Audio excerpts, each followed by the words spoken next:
বাৰত মোৰ ঘৰৰ পৰাই মই গৰু ছাগলী লৈ আহিছো আৰু মই সৰ্বশিক্ষা মিছনতো কাম কৰিছিলো। তাৰপিছত গৰু ছাগলী ঘৰৰ পৰা লৈ আহিছো। এখেতৰ গৰু ছাগলী নাছিলে। মানুহে বিয়াত যৌতুকত আনে গহনা, আপুনি আনিছে গৰু আৰু ছাগলী উইথ পুঁজি এটা আনিছো। উইথ মোৰ গোহালিৰ গোটেই ফাউণ্ডেশ্যনটো মই লৈ আহিছো। টিংপাত পৰ্যন্ত চবখিনি মোক দাদাহঁতে দি পঠাইছে। ডক্টৰ সুৰেন শৰ্মা, তেখেতক মই মানিবই লাগিব। তেখেতে এদিন আহিল, ছাৰে ক'লে যে তুমি গাহৰি হেৰি কৰা, ফাৰ্ম আৰম্ভ কৰা। মই বোলো মোৰ এখেতে থাকে গুৱাহাটীত, মোৰ গৰু ছাগলী আছে ছাৰ, আৰু মোৰ বাগে স্কুলত ডিউটি এটা আছে। নহয় তুমি পাৰিবা, তুমি আৰম্ভ কৰা। মই বোলো তাৰপিছত ছাৰে কি কৰিলে, মোক লোন এটা কৰি দিলে। তাতে ক'লে তুমি গঁৰাল 4টা বনোৱা আৰু মই গাহৰি 10টা কিনি দিম। সেই যি 12 চনৰ পৰা আমি আৰম্ভ কৰিছো, ঈশ্বৰৰ কৃপাত গৈ আছো। আজি পৰ্যায় পাইছো আৰু মুখ্যমন্ত্ৰীৰ হাতৰ পৰা আপুনি বঁটা পাইছো। আপুনি এইটো মানে অসম ৰাজ্যিক কৃষি বঁটা। যোৱাকালি বিক্ৰী কৰি আপুনি কিমান মান টকা উপাৰ্জন কৰিব সক্ষম হৈছে? 1,80,85,000 মান পাইছো। 1,85,000 টকা আপুনি 10টা গাহৰিত আপুনি বিক্ৰী কৰি পালে। এতিয়া বাইদেউ গাহৰি পালনৰ লগত কেতিয়াৰ পৰা জড়িত বৰ্তমান? মই 2008ত মই এখেতৰ জীৱনত আহিছো। তাৰপিছত এখেতে আগতে গুৱাহাটীত গাড়ীৰ অটো ভেনৰ মাৰ্কেটিং কৰিছিল। তাৰপিছত 2008ত মই অহাৰ পিছত 2012ত মোৰ ঘৰৰ পৰাই মই গৰু ছাগলী লৈ আহিছো আৰু মই সৰ্বশিক্ষা মিছনতো কাম কৰিছিলো। তাৰপিছত গৰু ছাগলী ঘৰৰ পৰা লৈ আহিছো। এখেতৰ গৰু ছাগলী নাছিলে, মই লৈ আহিলো। লৈ অহাৰ পিছত মানে মানুহে বিয়াত যৌতুকত আনে গহনা, আপুনি আনিছে গৰু আৰু ছাগলী উইথ পুঁজি এটা আনিছো। উইথ মোৰ গোহালিৰ গোটেই ফাউণ্ডেশ্যনটো মই লৈ আহিছো। তাৰমানে ঘৰত মোৰ তলত কোনো নাই। দাদাহঁতে কৈছে ইয়াত তোৰ সামগ্ৰী তই গোটেই লৈ যা, যিটোকে তই জীৱখিনি লৈয়ে যাবি, তাত নতুনকে আৰু ই কৰাত থাকি একদম টিংপাত পৰ্যন্ত চবখিনি মোক দাদাহঁতে দি পঠাইছে। তাৰপিছত আপোনাৰ এনেকে থাকি 2008, 9, 10, 11, 12ত তাৰমানে কি হ'ল, মোৰ আগৰ যি মাহঁতৰ ঘৰতে গৰু ছাগলী চোৱা ডাক্তৰ ভেটেনাৰী ডক্টৰ সুৰেন শৰ্মা, তেখেতক মই মানিবই লাগিব। তেখেতে এদিন আহিল মোৰ ঘৰত। আহোঁতে পিছত আপোনাৰ তেখেতে ক'লে, মই বোলো ছাৰ আমি ইয়াতে ট্ৰেন্সফাৰ হ'ম, এইটো বস্তিত আমি আহিম, ব'লাচোন যাওঁ চাই আহো। এই জানটো দেখা পালে ছাৰে, এই জানটো দেখি ক'লে আৰু এইটো জান একেবাৰে আপোনাৰ মুকালমুৱাত ব্ৰহ্মপুত্ৰ হৈ পৰি গৈছে, বগল চদৰ যিটো কাষৰ জান তাত বহিছে। ছাৰে ক'লে যে তুমি গাহৰি হেৰি কৰা, ফাৰ্ম আৰম্ভ কৰা। মই বোলো মোৰ এখেতে থাকে গুৱাহাটীত, মোৰ গৰু ছাগলী আছে ছাৰ, আৰু মোৰ বাগে স্কুলত ডিউটি এটা আছে। মই কেনেকে কি কৰিম? কৈছো নহয় তুমি পাৰিবা, তুমি আৰম্ভ কৰা। মই বোলো ছাৰ কেনেকে আৰম্ভ কৰিম, মোৰ আৰ্থিক স্বাস্থ্য তেনেকুৱা।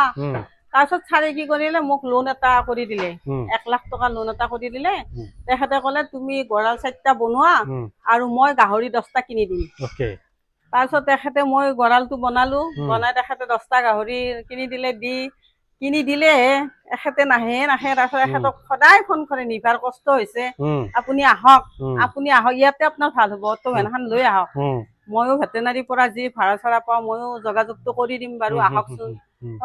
মাততে আহিল আৰু সেই যি 12 চনৰ পৰা আমি আৰম্ভ কৰিছো গাহৰি পালন। তেতিয়াৰ পৰা আমি আকৌ গাহৰি অলপ অলপকে বেছি এইটো চাইড বনালো। এই চাইডটো আগতে প্ৰথম আৰম্ভণি সেই 4টা ৰুম কৰিছো, তাৰপিছত এই 4টা কৰিছো, তাৰপিছত আকৌ আমি সেইখিনি কৰিলো।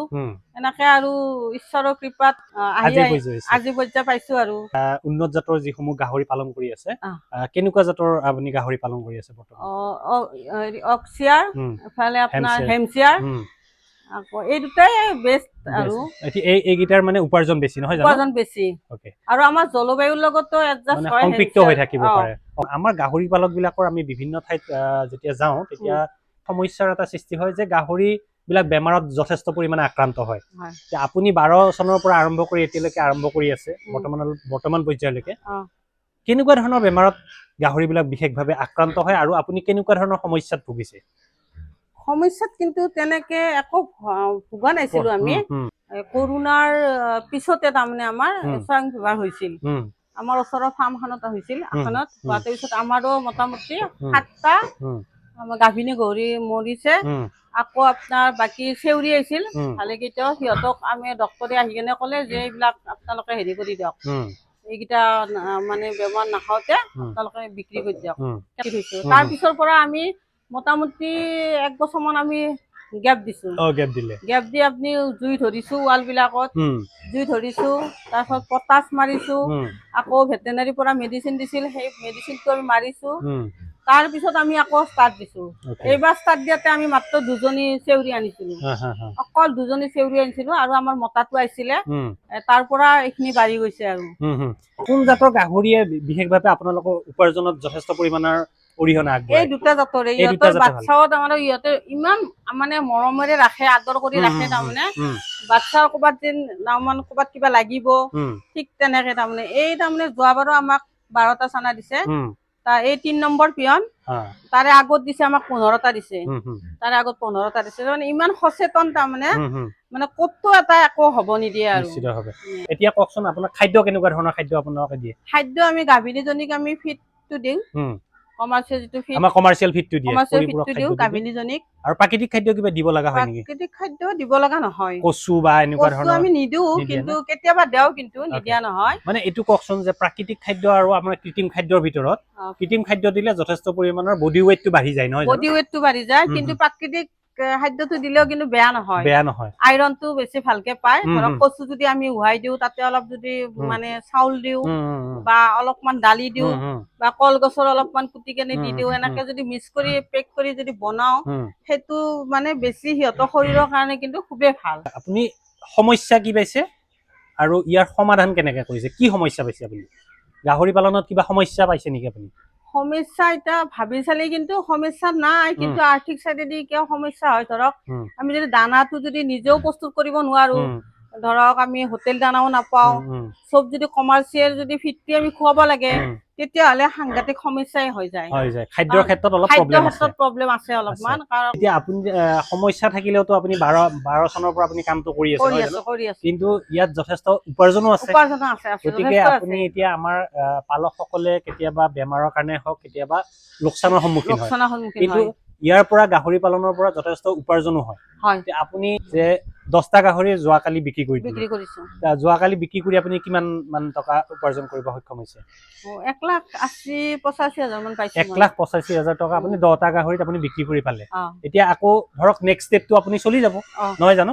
এতিয়া আৰু 2 মাহ পিছত কৰিব পাৰিমেই, ইহঁতক কৰিব পাৰিম। আৰু মই যে খাচী কৰিছো, 2 মাহ 3 মাহত আমি ইহঁতক ওলাই দিব পাৰিম। কিমানটা গাহৰি আৰু বিক্ৰীৰ কাৰণে উপযুক্ত হৈ আছে বৰ্তমান? আৰু মোটামুটি 7টা মান কৰিব পাৰিম। 7টা মান কৰিলে আপোনাৰ 2 মাহ 3 মাহত আমি কৰিব পাৰিম। আৰু এটা কথা কয় বাইদেউ, মানে ধৰক গাহৰি যেতিয়া আপুনি প্ৰডাকশ্যন কৰিলে যেনিবা, কিন্তু ইয়াত বিক্ৰীৰ ক্ষেত্ৰত কিবা অসুবিধা পাইছে নেকি?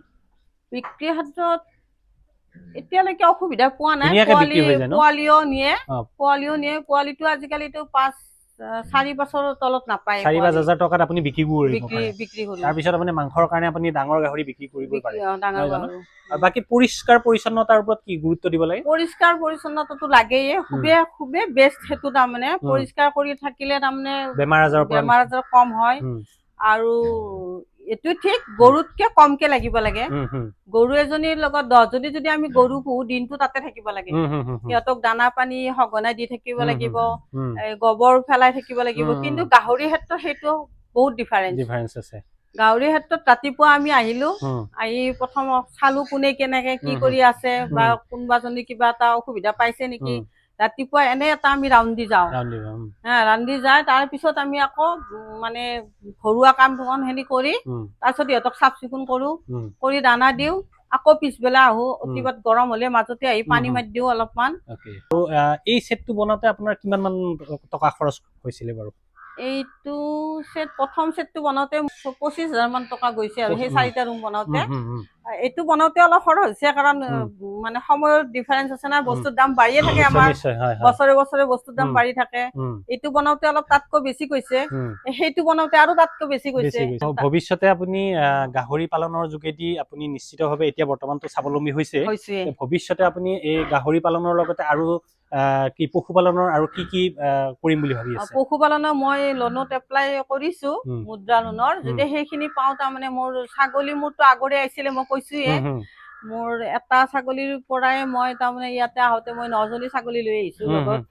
3টা গৰু লৈ আহিছো, 9টা ছাগলী লৈ আহিছো। গতিকে ছাগলীও মোৰ আছিল 18টা ছাগলী মোৰ 2015 জুলাই মাহটোত মোৰ 18টা ছাগলী মৰিছে প্ৰিপেয়াৰ হৈ কেনে। এই মানে বেমাৰৰ আপোনাৰ অভিজ্ঞতা হয়তো নাছিলে তেতিয়া? তেতিয়া নাছিল মোৰ, তেতিয়া বহুত বাহিৰত ওলোৱাও নাছিলো, ছাগলী ট্ৰেইনিঙো লোৱা নাছিলো। সেই এটা আৰু এইখিনিতে এটা সুধো, আপুনি গাহৰিৰ প্ৰশিক্ষণ ক'ত লৈছিলে? প্ৰশিক্ষণ মই লৈছো প্ৰথম নলবাৰীতে লৈছো, ৰাণীত ললো, আৰু অনলাইনো লৈছো, ৰাণীৰ পৰা অনলাইনো লৈছো, ইয়াতে অনলাইনো লৈছো। এতিয়া আপুনি মানে গোটেইখিনি বেমাৰ আজাৰৰ পৰা আৰম্ভ কৰি খাদ্য বা পৰিষ্কাৰ পৰিচ্ছন্নতা গোটেই যিটো ট্ৰেইনিং আপুনি ইতিমধ্যে শিকি পেলাইছে? মই শিকিছো, গোটেইখিনি অভিজ্ঞতা সম্পন্ন এজন গাহৰি পালক। এতিয়া আমাৰ যিসকল মহিলা যদি স্বাৱলম্বী হ'ব বিচাৰে বা এই গাহৰি পালনৰ যোগেদি তেখেতে স্বাৱলম্বী হ'ব পৰা থল আছে নে নাই? আছে, নিশ্চিতভাৱে আছে। নিশ্চিতভাৱে আছে, আৰু কাৰণ গাহৰিৰ ক্ষেত্ৰত বিশেষকৈ মহিলাই বেছিকে যদি আগবাঢ়ি আহে খুবেই ভাল হ'ব। নিশ্চিতভাৱে। আৰু ভৱিষ্যতে যদি ইয়াৰ গাহৰি পালনৰ আপোনাৰ ফাৰ্মখন বহলোৱাৰ কিবা চেষ্টা প্লেনিং কৰিছে? আছে, মোৰ ৰেডি আছে, তাৰমানে ৰেডি মানে কি টকাটো পালে আমি তাৰমানে পুৰা প্লেনিং বনাই থৈছো। কিমান মানৰ কৰিম বুলি ভাবিছে? সেইখিনি বনাম, সেইখিনি বনাই আকৌ সেইখিনি এল কৰি দিম, সেইখিনি লগাই দিম মাজতে তাৰমানে মানে হয়তো পোৱালি নতুবা তাৰমানে গাভিন গাহৰিক অলপ মাটিৰ স্পৰ্শ দিলে ভাল হয়।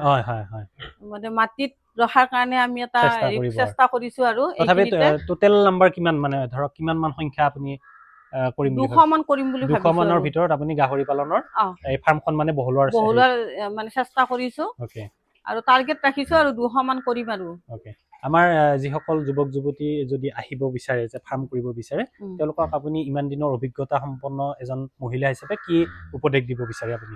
এইটোৱে কওঁ, ধৰক চাকৰিৰ পিছত লাগি নাথাকি শিক্ষা দীক্ষাটো আজিকালি চবৰে লয়ে, সেইটো লাগিবয়ে।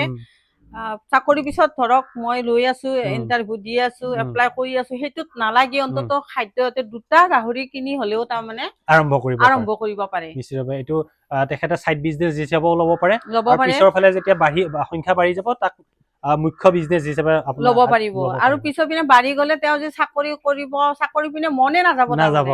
আমিতো দুইটাইতো শিক্ষিত মানুহ, গতিকে আমাৰো তেনেকুৱা, আমি চাকৰি পিনে মনে নকৰো। লগা হলে আমি লোনে ল'ম, লোন লৈ কেনে আকৌ আগবাঢ়ি যোৱাৰ কাৰণে আমি চেষ্টা কৰিম। আমাৰ কিছুমান পালকে যথেষ্ট পৰিমাণে ভয় খায় যে গাহৰিৰ বেমাৰ হ'ব পাৰে, বেমাৰ হৈ গলে আমি লোকচানৰ সন্মুখীন হ'ব পাৰিম, নহয় জানো?